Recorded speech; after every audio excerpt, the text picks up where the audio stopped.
really appreciate everybody. Oh, she always joins in right about the time. I'm sorry. Really appreciate everybody coming out tonight for what I know is going to be a great program. Before we get on to our guest speaker for this evening, I'd like to do a little bit of administrative announcements and sort of past, future, and here and there. So bear with me. First of all, want to thank everybody who attended the September 29th event, Beyond a War. A really moving film, a well-done film, I thought, and I was happy to be part of that. And I was happy to see so many people from the Alabama World Affairs Council there. I will circulate a YouTube link for everybody in case you want. It's only a 30-minute film, and again, very well done, very, very moving. So thank you for helping participate in that event. Looking forward now to our next program, which will be here, is November 19th. Dr. Christopher, now is he Colley or Coley? I'm sorry. Colley. Christopher Colley. On Chinese influence in the Pacific region, a very timely topic there, and it's been a while since we've been to China, so it's good that we're going back there. Now we have a pop-up event that I want to mention to you, and we're going to see if we can get something together on this. I got an email from Ms. Deborah Eisenberg of the State Department, and she is the outreach coordinator for the Bureau of East Asia and Pacific Affairs for the State Department. And a Deputy Assistant Secretary, Camille Dawson, is going to be here in Montgomery meeting with the governor on November 7th from 9:15 to 10:15. And Camille was asking me whether, before they head back to Birmingham, whether there might be something we would want to get together, something. I'm going to try to see how much time they exactly have, but what would help me is if anybody interested in, say, joining for an early lunch, if she's got time for that, what we might do is just a group of us take her out for an early lunch and get a chance to talk to her. So again, that is November 7th. Again, nothing in stone yet, but it's always nice to be able to take advantage of these opportunities when we can. And we're developing a good relationship with the State Department. They're thinking of us when they're coming our way. So please, I'll be sending out an email, but anybody who wants to talk to me afterwards about joining, happy to do that. Well, we are indeed fortunate tonight to have Dr. Elizabeth Peifer with us to talk about extremism, radicalization, and information warfare. Dr. Peifer is serving as Assistant Professor of Regional and Cultural Studies for Europe at Air Force Culture and Language Center, and she specializes in contemporary German society and culture. I don't know if, Will, if you've had a chance to talk with another German scholar there. She holds a PhD in European history from the University of North Carolina at Chapel Hill, has more than 20 years university teaching experience in world history and European studies. She also served as director of faculty programs for the Associated Colleges of the South. Her teaching and research interests include radicalism and extremism, cultural heritage protection and conflict, public memory and national narratives, and genocide studies. Now, what was really interesting is we were talking before, by the way, undergraduate, she went to Davidson. What we discovered pretty quickly as we were talking is we've got a lot of common history in this region. Her brother and I used to play together when I would go visit my grandmother in Selma when we were kids. So made that connection, and of course all of us who grew up in Selma obviously were sensitized to the effect of these divisions in society and the implications for our communities and our governments as a result. So I'm doubly proud to introduce and to have Dr. Elizabeth Peifer speak with us tonight. Dr. Peifer.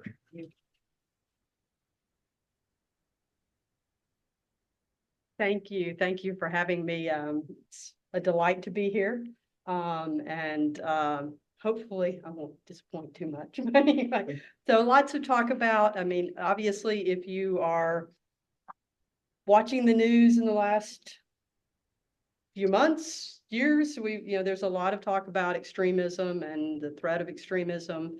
I was trained as a German historian, so some of my background or insights to extremism come from a German context, but I'll be talking about the United States tonight.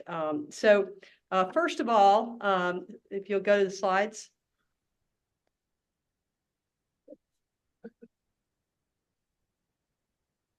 Okay, I was trying to define my topic tonight, and then I decided to make the fact that it was hard to define into the topic itself. So we're talking about blurred boundaries, or why domestic extremism is so challenging in a number of ways. So next slide.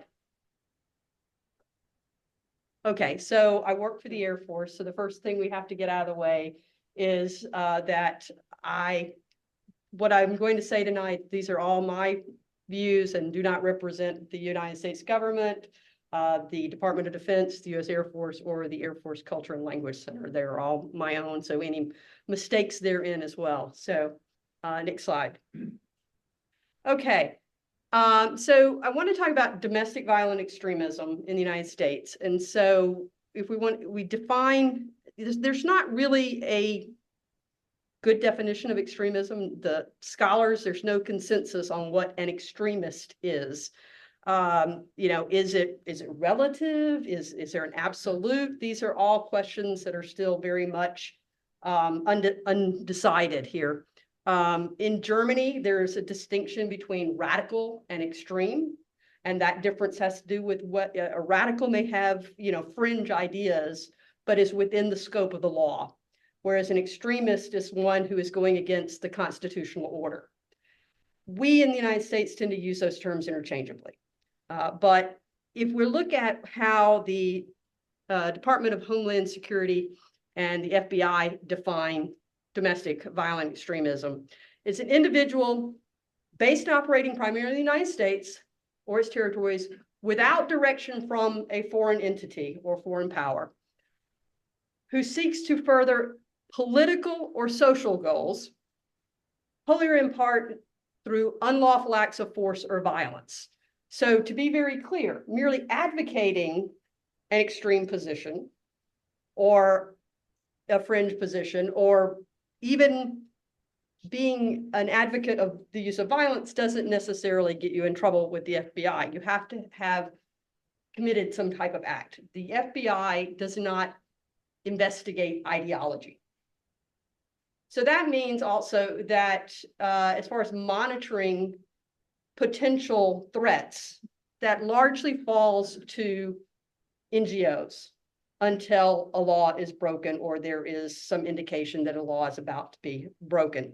Now, if we look at the threat assessment looking into 2025, the Department of Homeland Security and FBI again indicate that there is a high threat potential for domestic violent extremism.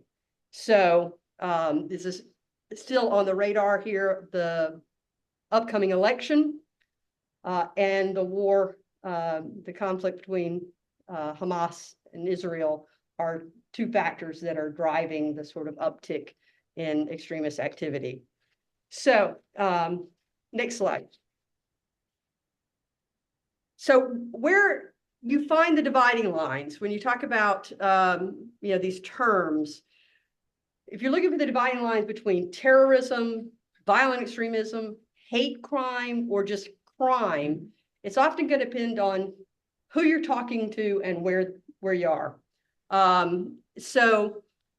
If we look at the categories that the FBI or pretty much any government agency uses to categorize domestic terrorism in this case, and terrorism and violent extremism with the FBI are used virtually interchangeably.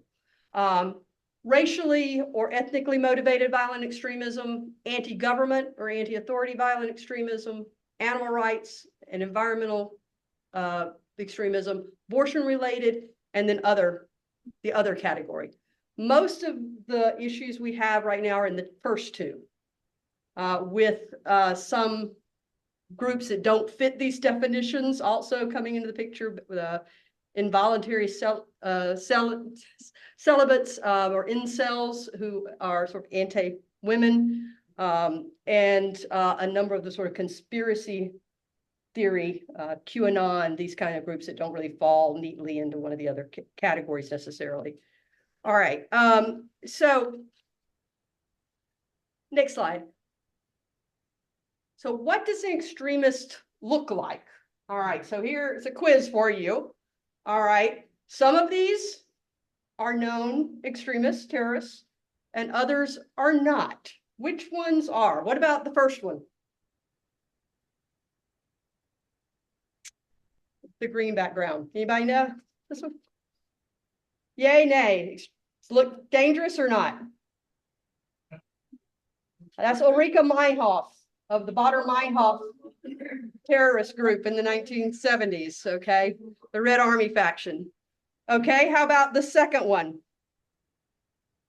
Right to the right of Ulrike. Nice clean-cut guy, right? It's Anders Breivik, Norwegian, who killed 8 in Oslo and then went on to Utoya Island to massacre 69 youth.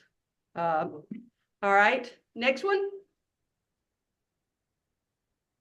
That's the Sultan of Oman. He's a pretty good guy. He's died in 2020, but not a terrorist. How about the one on the top right? Tourist to me. That is Zainab Ahmad, who's an American prosecutor with the U.S. Department of Justice who specializes in investigating and prosecuting terrorism. All right. Bottom left.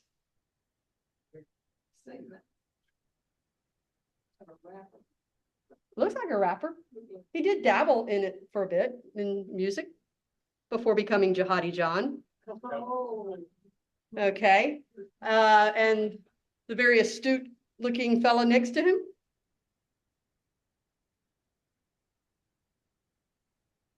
That's Patrick Crusius, who killed 23 people in a Walmart in El Paso, Texas in 2019. All right. Next one.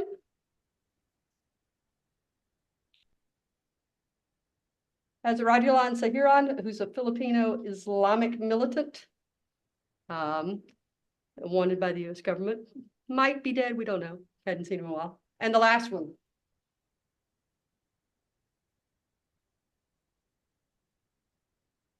Looks like an angry white man. That's Colin Clark of the Soufan Center, who's a senior researcher in terrorism. So, a good guy. All right, so the point is you can't tell by looking at someone whether they are inclined towards violent extremism or not. Okay, next slide. So if we're looking at these blurred divisions, one of the biggest is going to be, the difference between mainstream or normal, if you will, and extreme. So next slide. So there are different ways of thinking about this, and from an academic point of view, in the aftermath of Nazism and such, the prevailing idea was that you're always going to have some extremist in society, and they stay on the fringe. And they don't affect the middle that much unless something really bad happens, unless you have the Great Depression or you have a war, something that triggers it and makes those ideas more palatable, and and extremism sort of takes over the middle. But they stay on the fringe, and there's sort of a dividing line between the extreme and the mainstream.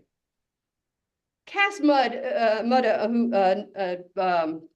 Dutch scholar who teaches over in Georgia, studies radical populist parties and radicalism as well. He says it's not quite that. It's not a normal pathology. It's a pathological normalcy. So there's not, it's a gradient. It's not, you can't easily sort of pick this line between extreme and mainstream. And growing up in the South, there's this sort of I can understand this because I grew up with people who had prejudices against people of color to varying degrees, but it didn't mean they were going to go out and gun people down in Walmart, right?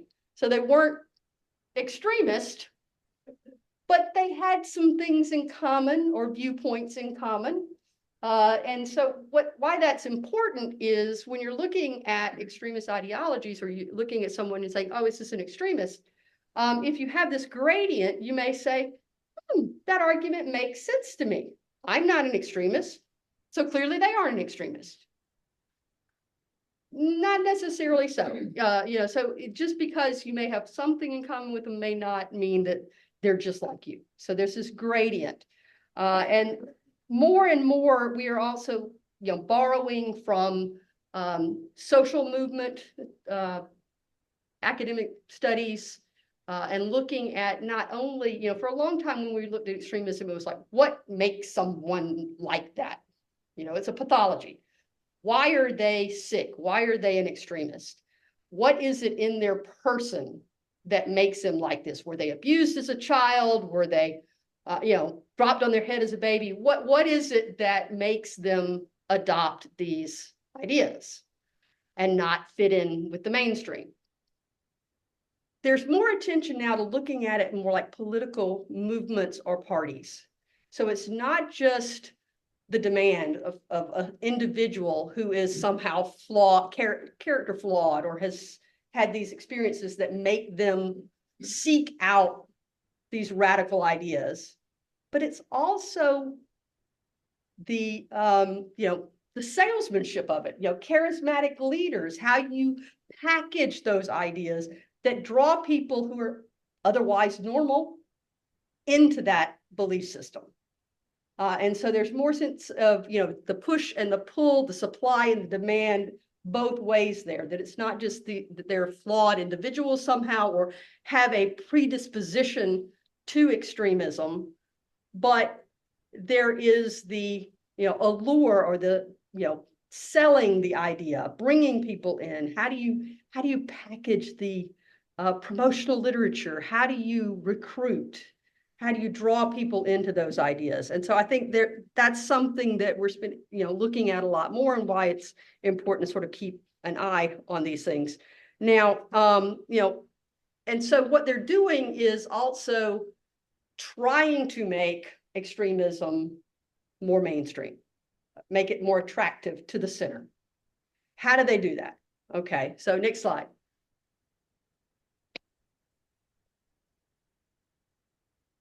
Okay, some of it is with sort of co-opting symbols that sort of spread their idea, may make them look like they have bigger numbers than they are. And so if we look at these sort of coded symbols, what is it that makes them extreme? So sometimes there are attempts to take common symbols and give them an extremist meaning, and it works, and sometimes not.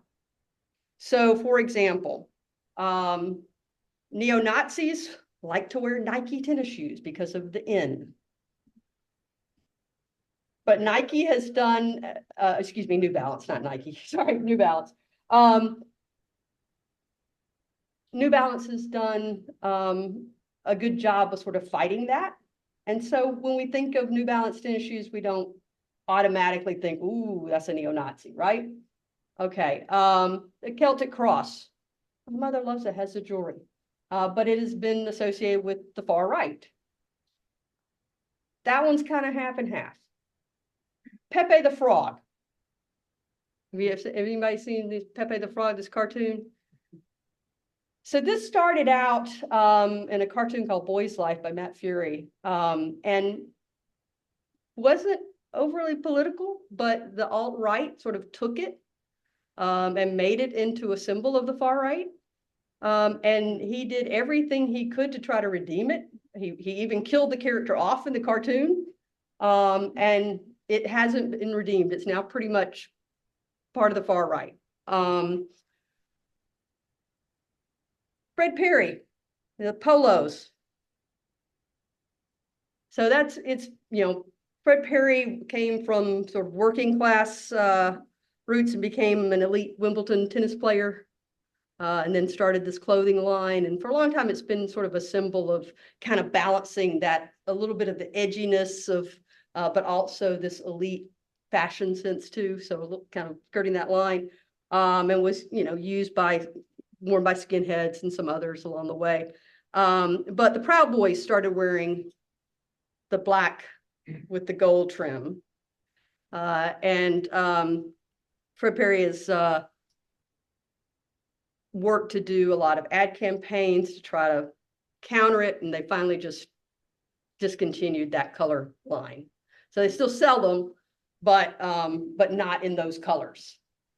You have this symbol here from the movie The Punisher, is commonly used by the 3 Percenters militia and other groups. And it is from the Marvel series, was a fictional story about a fictional anti-hero who, after his wife and children are killed by the mob, he becomes a vigilante. And so there's sort of that symbolism with it. That's one that's still kind of, but it tends to sort of indicate, it's very commonly associated with the 3 Percenters militia movement. Here's a good one. Okay.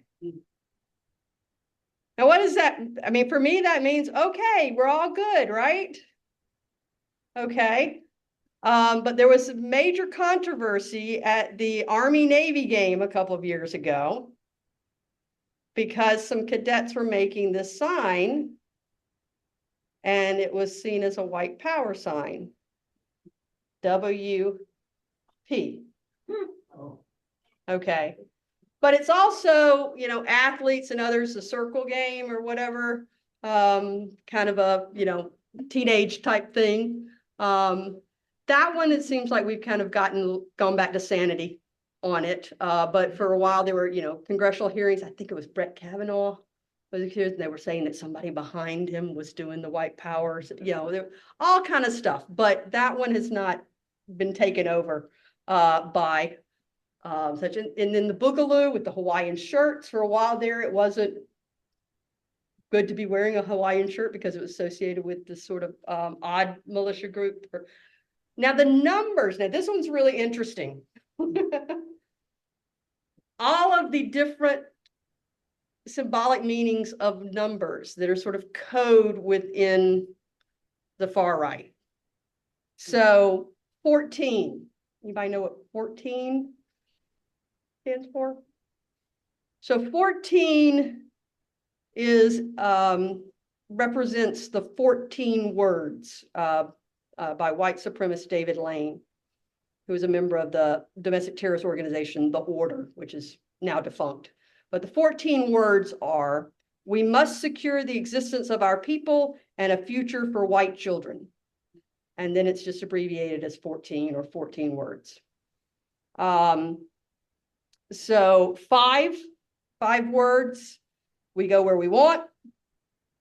If you look at 12, you get, did you ever, in kids, I don't know, maybe this is only my era, but when in elementary school, you once encoded messages to friends, and you had the little, each number represented a letter.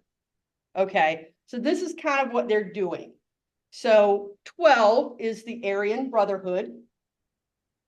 18 is Adolf Hitler. 88 is Heil Hitler. 420, now for Americans, 420 usually has to do with California marijuana code. But that's sort of a little bit of a sort of hippies culture there. But it's also Hitler's birthday, April 20th. And they put these also in combinations like 1488. Okay. Now, we have to use numbers, right? But if you see people with the sort of t-shirts or jackets or something with some of these numbers, it's sort of a heads up, okay? But the long and short of it is, it all comes down to context, right? So any of these can be innocuous in one setting, but might mean something else in another. So yeah, there's some symbols that are far less ambiguous. Swastika, you know, white hood and sheep, you know, these have sort of definite symbols. You're not going to really, everybody knows what that sort of indicates. Meanings also evolve and change over time. For example, it was once, you know, the Iron Cross was once highly associated with sort of neo-Nazis. Not really anymore. It's now more bikers and surfers that use the Iron Cross. You know, on the other hand, the Othella rune didn't used to be a big thing, but now is sort of seen as a little bit skeptical. So we have these different, you know, different ways of interpreting things, these coded symbols and such. There's also sort of an attempt to co-opt culture and change the dialogue. Okay, so some of the things that will be done is, you know, in language, they'll be to become more mainstream. For example, sort of softening the edge on groups or ideas that were once considered, you know, outside of the mainstream or not socially acceptable, if you will. So, for example, the identitarians, which a little bit bigger in Europe than here, but it takes sort of a more intellectual approach to white identity. So they're not racists. They just promote white Christian ethnic identity. So it's more of a cultural thing, and they promote ethno-pluralism and diversity, but that really means segregation. So they're using sort of a different language to describe the same ideas that were once, you know, considered distasteful, and also sort of co-opting salient arguments and making them more or radicalizing them. So, for example, I think we can all agree that we have an immigration problem and there need to be some solutions to it. But then you know, that has a wide appeal in American society and in European society. But when you start calling it an invasion and you start calling, you know, then what you do is you close off any sort of rational policy discussion and shut down any sort of compromise or solution to it, because you know, if it's an essentialist or existential crisis, you know, your survival depends on it, you can't compromise, right? So there's that sort of attempt to move into the mainstream here. Okay. So another, let's see, next slide. Okay. Also sort of co-opting those symbols that we hold dear and treasure. So playing upon patriotic sentiment and duty. So you see a lot of, you know, militia will use, you know, the oath keepers, honor your oath.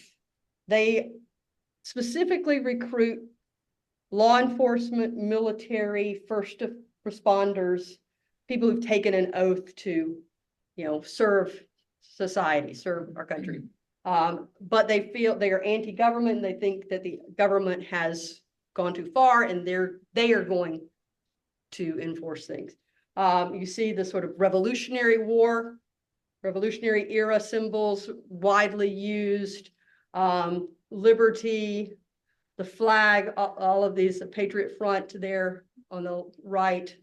Okay, so yeah, these are things that when we see these symbols of America, they make us feel good and proud and such, and they're taking them and sort of subverting what they mean, okay? And that is many of these NGOs that have been sort of monitoring these groups after January 6th, they've kind of faded from view, a lot of them. And what they seem to be doing is building up arguments of legitimacy, that their anti-government messages are actually, turning that into, this is your duty to, because of, save America, that kind of thing. So making it into something that is virtuous, moral, and part of your patriotic duty. Okay, next slide. So another trend that we see in extremism, that there used to be extremist groups would often meet in sort of remote little cinder block buildings out in the woods somewhere and have these secret meetings. But they're trying to appeal to a broader audience and come out into the mainstream. So they're online, you have everything from neo-Nazi cooking shows to, I mean, you get all kinds of stuff here that you just wouldn't even imagine. But the big trend now one of the big recruiting areas is fitness, and particularly martial arts and mixed martial arts. And so, it plays the idea of manliness, it plays to the idea of, be strong and defend your country when you need it, when they need it. And this is one of the groups that's been growing, Active Club. They're all over the world. And you can kind of see, the placard here advertising it. It sounds great. Network, create a small group of comrades who share our values, train on physical fitness, take action, show your community, our culture will not be erased. Okay, now we're getting a little, iffy there. But you can see this is a Canadian group in the bottom here, WLM, White Lives Matter. So, this is, they're calling it White Nationalism 3.0. Founded by Robert Rundo, who was the leader of the white supremacist Rise Above movement, and in prison now, but that run these active clubs that are meant to, preserve and defend the white population and traditional European culture from perceived global genocide. So they are talking about, physical fitness training, but it's definitely sort of along the lines of sort of combat training as well. You have also the, changes in, for example, a lot of the militia groups are now sort of rebranding themselves as disaster relief. And that they recruit in the idea of be prepared for the next emergency. But people who have been involved in them and gotten out say you spend about 10 minutes on first aid, and then the rest is actual hardcore combat training like you get in the military. As far as the fitness thing goes, the other one is, I don't know what it is, but it seems like every far right personality has selling some kind of vitamin supplement. So there's all this sort of money making on the side, this sort of weekend retreats that they make money off of to sort of, self-help aspect of this. Okay. And then there are a lot of sort of new crossovers with New Age and homeopathy and some of those kinds of trends as well. They're leading into this. Okay, another aspect of sort of mainstreaming the extreme, next slide, is humor. Okay, internet memes and such. extremists find a way to combine lighthearted satire and absurdity with sort of darker messaging. So you've got, Pepe the Frog here again. You've got the Boogaloo Boys. And then one of my favorites here is this flag. Is anybody familiar with this flag? This is the flag of the fictional state of Kyrgyzstan. And this was the result of very tongue-in-cheek kind of online conversations crossover between the gamer community and the sort of political entities that sort of got talking, and they developed this, oh, we just need to start our own country, and it's going to be Kyrgyzstan. And then they looked up and found that Kek was a green Egyptian god. So we have Pepe come into the picture here, and they invent this whole sort of cosmology and history and, mythical origins of the state of Kyrgyzstan. The flag itself is set, for the green color, which comes from Pepe. It's a Nazi battle flag. And then you've got, the K for the Kyrgyzstan, and then the little sort of symbol in the upper left is the symbol for 4chan, which is the internet platform in which it all kind of got started. Okay. So, it's just a meme. It's just kind of funny. It's just kind of tongue in cheek. It don't make a big thing out of it. Okay. That's kind of how we tend to look at it. But when you begin to look a little bit deeper, some of it is like for the Boogaloo Boys. Boogaloo is sort of a slang term for this coming civil war that they are preparing for. And all of these different sort of takes on it. So Boogaloo becomes Big Luau, Big Igloo, and this kind of craziness. And it's funny. And so funny things travel well on the internet. People share them, they like them, the algorithms pick them up and spread them. So they travel far. And it's all good fun until it's not. So, one of the things with the humor is there's a concept called Poe's law, which is when you're reading things on the internet or anywhere without some sort of cue from the author, someone can say something incredibly extremist, and you don't know if it's sarcastic or not. You can't tell that on the face of it. So there's always this sort of defense of, oh, we were just joking, right? We didn't mean it. And I think we've all sort of, if that, that son of mine doesn't get home soon, I'm going to kill him, right? And you don't really mean it, right? So it's plausible. So it's hard to say when they mean it and when they don't. So that becomes a problem for law enforcement and a problem for prosecutors. And this was, one of the issues in the case against the Wolverine Watchman in Michigan who plotted to kidnap the governor of Michigan. There had been a case a couple of years before that of the Hutari militia that had plotted a revolt against the government. They were planning to kill police and such like this, and they were arrested, and the judge dismissed the case because it's just talk. So there were fears that the Wolverine Watchman, of course, that name comes from 2 movies as well, Red Dawn and such. So that's sort of a little tongue-in-cheek as well.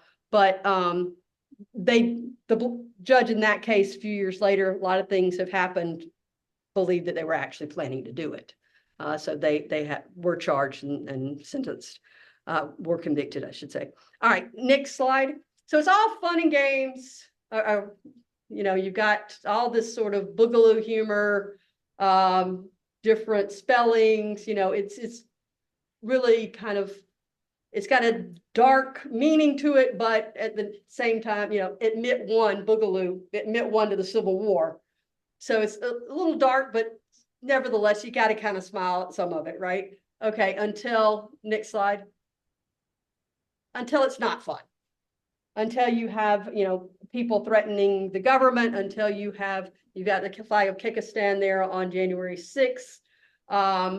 These three gentlemen here plotted to blow up the Hoover Dam. This gentleman at the bottom there, Stephen Carrillo, killed a federal security officer outside Oakland Courthouse and wounded another, and did an ambush killing of a sheriff's deputy, injuring four. So it wasn't just a game. It wasn't just all funny. They started killing people. Okay. And you have here in the center, Proud Boys, DC Street Sweepers. That's kind of funny. Okay. But anybody know what the shirt stands for? 6MWE? 6 million wasn't enough. The Holocaust. So 6 million Jews. So, okay. Next slide. Okay. So you've got all of these attempts to sort of get into the mainstream and the blurring there of what is just sort of maybe not in good taste humor and what is threatening. That gradient there, where is the line, becomes very difficult. Also, in defining these groups, are they leftist? Are they right-wing? Are they something else? And so, you've got different theories here. Next slide. So, when we think about where is the danger coming from? On the left, there's Antifa. It's not very organized, sort of more, very informal groups, not much of a structure, no real leadership and such. But there's a lot of the sort of idea of reciprocal radicalization of, as the right radicalizes, the left radicalizes, and to meet the threat, they feel threatened by the right, so then the left radicalizes, and then it just kind of escalates from there. And actually, a lot of the domestic extremism on the right started in opposition to jihadi violence and Islamic extremism, that they were protecting themselves against these outsiders, right? So anti-Muslim sentiment. And so there are a lot of scholars who are anticipating, while up to now, we haven't seen the level of violence on the left that we've seen on the right. It's been mostly property damage, things like that. There hasn't been the level of, kidnapping, murder, those kind of mass things that we've seen with the far right. But also with the situation between Israel and Hamas, there is a lot of anticipation that we're going to see probably a good bit more violence on the left to come.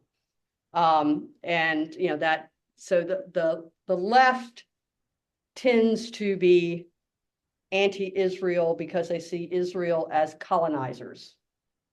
And you go back to the 60s and such, and most leftist groups were pro-Palestinian. So you have, in some ways, maybe what we see is kind of they call the horseshoe theory, that when you look at the extreme right and the extreme left, they sort of bend, and rather than being a straight line, they bend and come back and become very similar to each other in the way they look at. So we look at communism, you look at fascism, and you look at how it looks on the ground, and they look a lot alike, even though they start from different polar points in the political spectrum. So there's some of that. Next slide, you've got, the right here, and I should say, but step back a minute.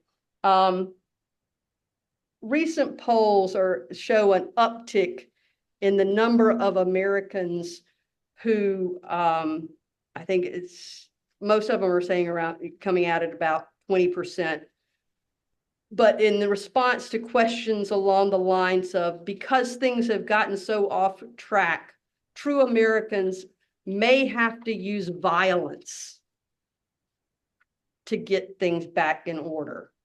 Or, Americans may have to resort to violence in order to get the country back on track. So in response to, do you agree with this or do you not agree with it? About 20% of Americans on both the left and right are saying we may have to take violent action to get things where we need to be.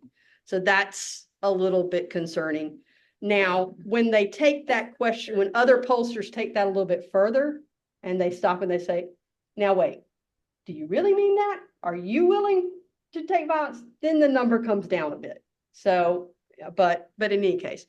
All right. So when we look at the right, it doesn't look like it used to look like. So, there's a lot of sense of, is this the same sort of far right that we were used to seeing? So, the skinheads, the Doc Martens, the, prison gangs and such. Now we see a much more sort of cleaned up. It started a little bit with David Duke and that era, but now has gone into other fashions here. So you've got it's Martin Sellner and Brittany Pettibone, sorry, who are leaders within the identitarian movement in Europe, and banned from entry in a number of different European countries.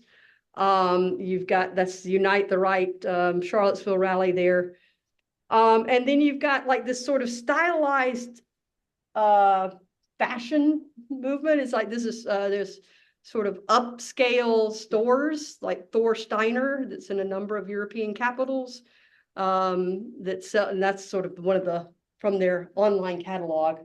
But they sell basically classy upscale clothing for white supremacists. And they have storefronts in downtown shopping areas.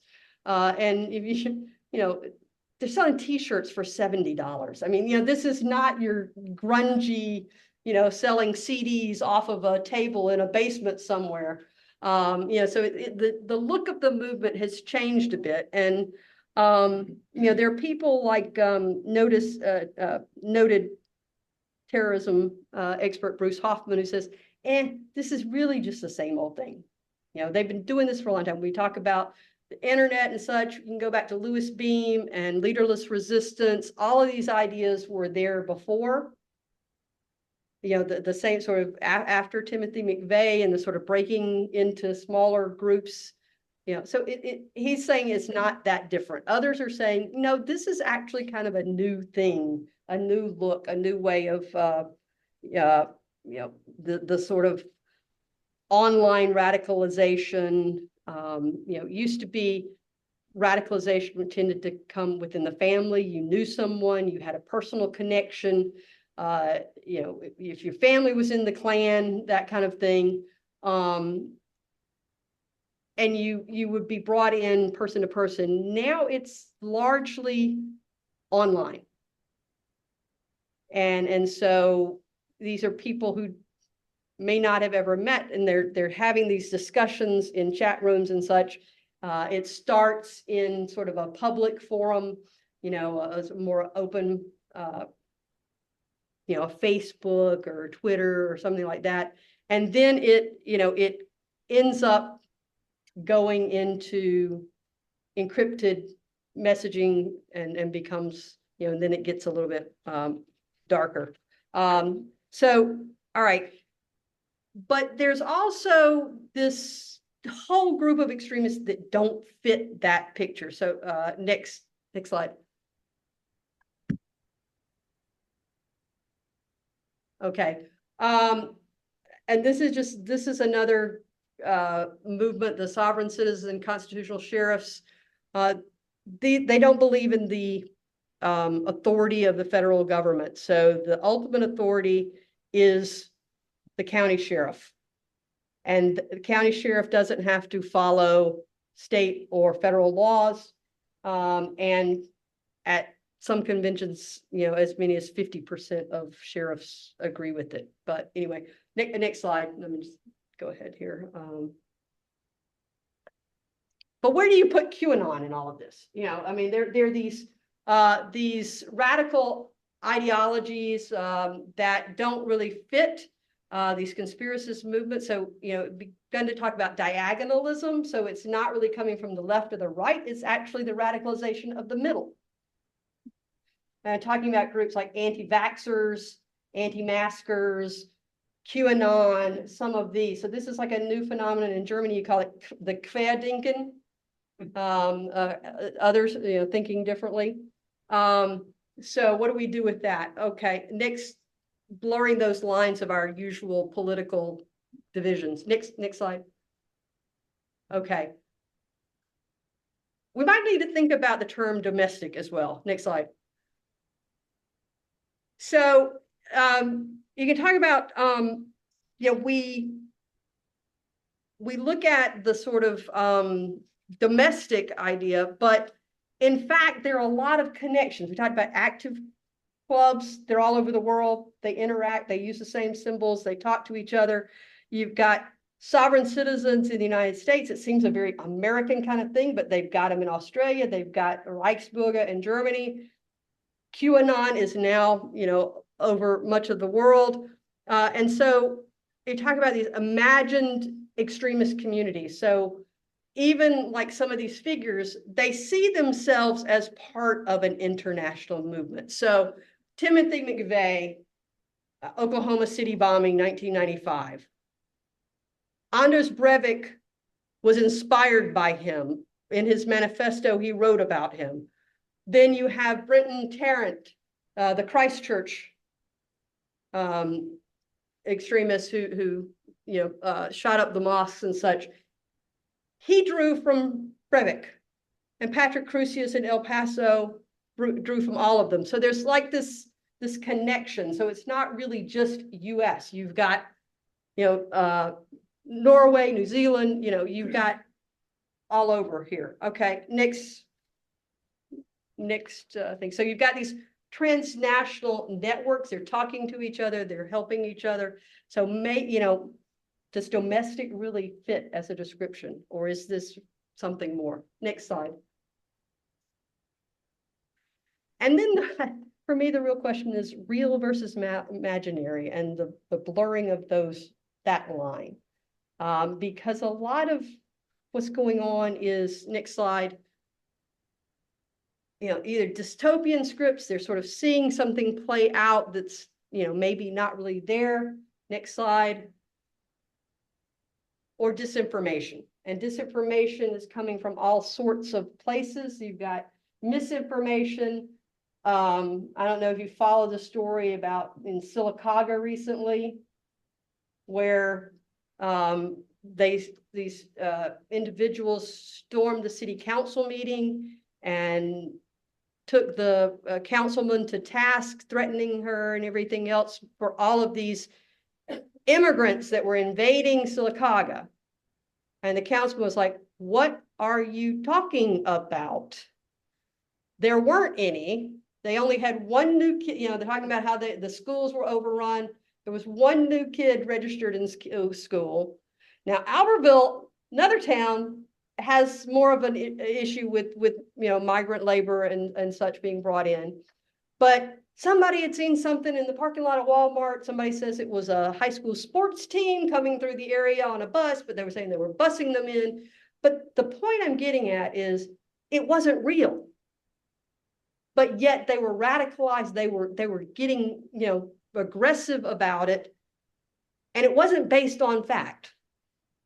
It was hearsay, it was internet, it was rumors. And then you throw into this mix our adversaries who just love to stir this up. Iran is putting stuff that they love to stir up trouble over Israel, Hamas, right? And divide American society. The Russians have been doing this for a long time and are pretty darn good at it. They have shown themselves capable of stirring up both the left and the right to arrive at a single street corner Who organized it? The Russians. Without either party understanding that somebody else was pulling the strings. China is apparently now spreading a lot of disinformation about disaster relief and fueling these FEMA rumors and things like that. So online, the information that you're getting, it could be coming from a bot. It could be coming from a sock puppet, you know, somebody pretending to be someone they aren't. But yeah, I think the first thing we need to figure out is what's real. And once we are in the same real place, then we can argue about what we believe or don't believe, right? Okay, slide.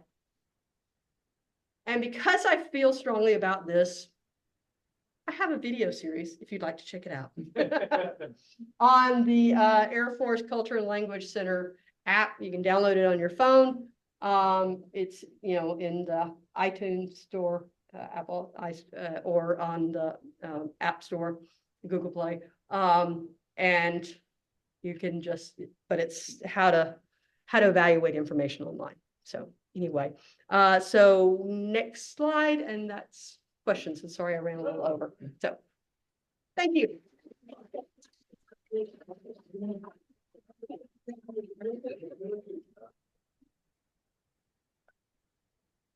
We'll move to questions now.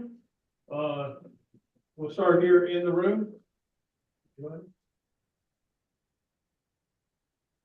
What I want to do, I'll take the president's prerogative and get to the one of the things that I didn't get a sense of is, except for the time you talked about like 20%, is scale. Mm-hmm. So, you know, I know a lot of that's out there, but you know, how big is this? Any way that you can scale it? Well, it's hard, and I you know, probably should have started off with any kind of research in this area. Numbers are just a real problem.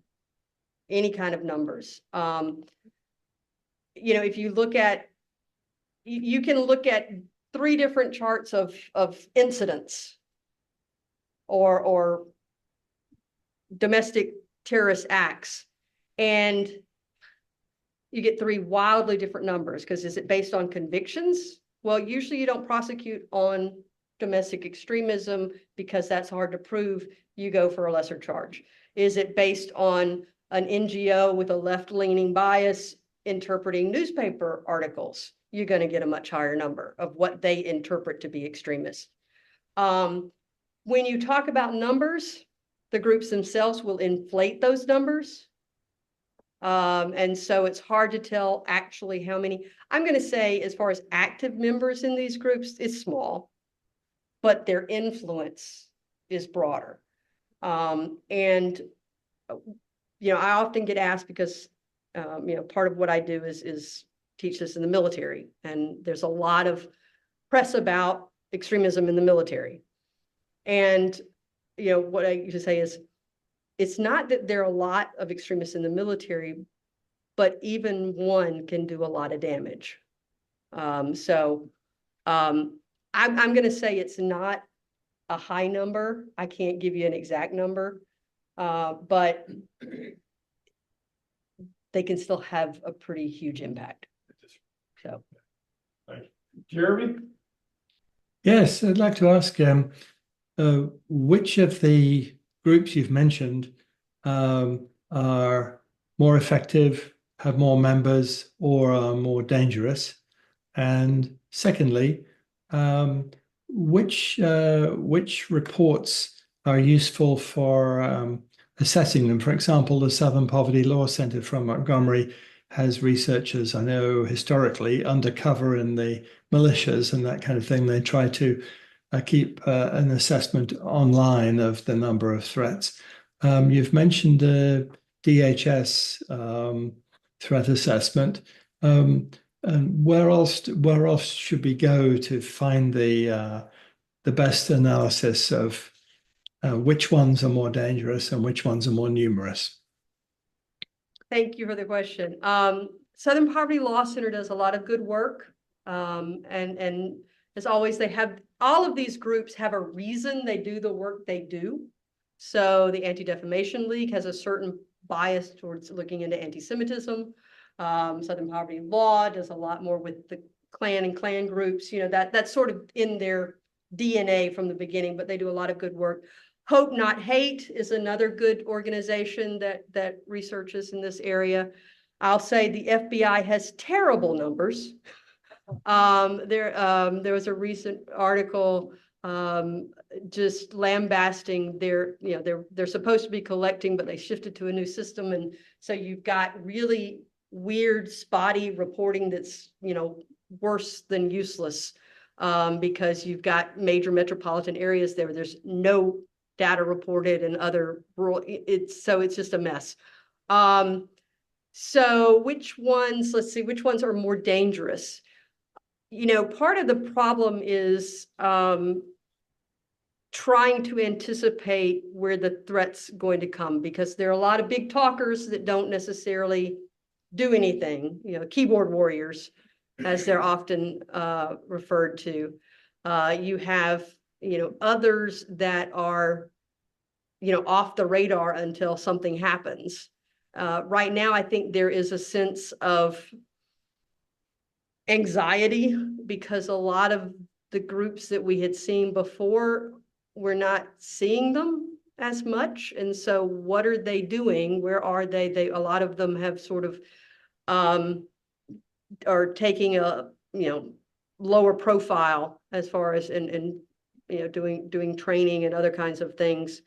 In some ways, I think the militia groups are more frightening because of their training and their ability to carry out operations, as opposed to some of the others that are the religious groups that may have radical ideas, but they're not as militant in the sense of being able to carry out a mass casualty event or threaten the government or this kind of thing. But as far as sort of poisoning the well, I think some of these conspiracy theories are almost more dangerous because they undermine our sense of what is true and who to trust and what to believe. And I think that's the foundation of a democracy. If you don't trust any of the information you're giving, I don't know how the system continues to function. So it's not an act of violence per se, but it is corrosive to the democratic process. So I don't know if that answers your question, but thank you. I wish I knew. Any other questions here? I've got one more. I'm interested enough from getting the name, the young Air Force National Guard airman who was in an online community and has access to highly classified material, and ultimately it gets out because he's trying to show himself off. But it's one of those weird things, and I don't know whether it falls in, because in some ways I can't remember his name, the guardsman, right? Yeah, the guardsman. He was influenced by things he'd heard, and he was the racist, sort of almost neo-Nazi things that he was circulating online. Somebody like that, what kind of, he doesn't really fall into a classification per se, but at the same time, look at the damage he did to national security. Right, and it's that the anti-government sort of bias here, the deep state, or the that you can't trust, and some of this, much of it is coming also from there's always been sort of a healthy sense of skepticism of don't believe everything they tell you, which I don't think is necessarily on the face of it a bad thing, but when you're convinced that experts and authorities are always lying, then it becomes more of a problem. And the sort of what prompted him to do that, and how many more are willing to do that. And those are people who aren't going to be captured in the numbers of your sort of card-carrying members of organizations, but who are influenced by those ideas. And, you know, it's going to be hard to get the genie back in the bottle, so to speak, as far as restoring faith in American government and in experts, medical experts, and so anyway, thank you. Jeremy? Yes, Pamela J. Smith has a question in chat. To what extent do these factors increase or decrease susceptibility to extremism? And she suggests social, economic, education, family stability, or wealth levels as factors. I am of the opinion, I mean, that there have, for obviously, let me step back. We are very good at managing everything to the right of boom. You know, we're good at investigating, bringing people to justice and all of that. When you get to the left of boom, that's where we have problems, because the idea is you want to prevent things, right? You want to prevent it from happening in the first place. So so what you're talking about is motivation means an opportunity. You're talking about soft targets, so there's ample opportunity. Most of these violent extremists are using guns, which are readily available, so you've got means. So then you get to motive. What drives someone, right? What classifies someone? And there are a number of different models for how to tell if someone, you know, who is more likely to become an extremist. And I don't really find any of them very satisfying in the sense of, you know, particularly more recently. I think, you know, when we were talking more about jihadi extremism, there may have been a better, you know, model, but they're all different ages. They're not young people. They're all different ages. We have middle class, we have people with PhDs, we have, you know, it's not education level. What I think there is sort of the grievance model. You know, there's some sort of perceived or actual grievance. So I find it more situational. There are certain things that predispose someone to maybe be aggrieved. They've lost out in some way, but that doesn't necessarily depend on, you know, it could be a different kind of grievance. But then it's situational, which means that, you know, there is a point in their lives where they're vulnerable, and a recruiter approaches them at that moment of vulnerability. So I find that in sort of preventing extremism, a lot of it, I think, comes down to the same kinds of things that we teach people to look for in, you know, trying to prevent suicide, trying to prevent other sort of harmful behaviors, is, you know, because they're looking for a sense of community, a sense of belonging, a sense of purpose. And if you can give them a positive community to belong to, then they're not likely to go into these extremist organizations. So I think it really comes down to building community and giving people hope that things are going to get better by working with the system and not against it. But if you're trying, you know, it's a needle in the haystack, because this is a very small percentage of the population, and to figure out which one is going to be the one that carries out a mass casualty event.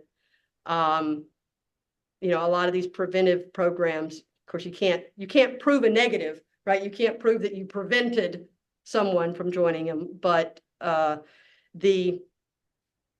think building a positive community is probably the best way to sort of reduce the number of those vulnerable moments when someone would be attracted to a radical solution to their problems.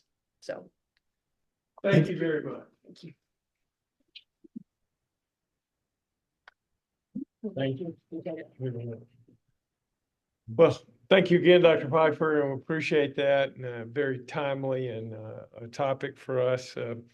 Once again, let me just remind you, I'm looking for whether some of you can make the a lunch with the Deputy Assistant Secretary who will be visiting.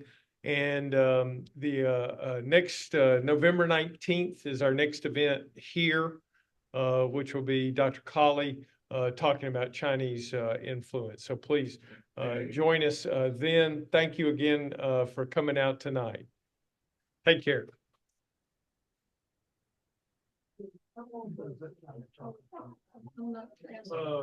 Lunch.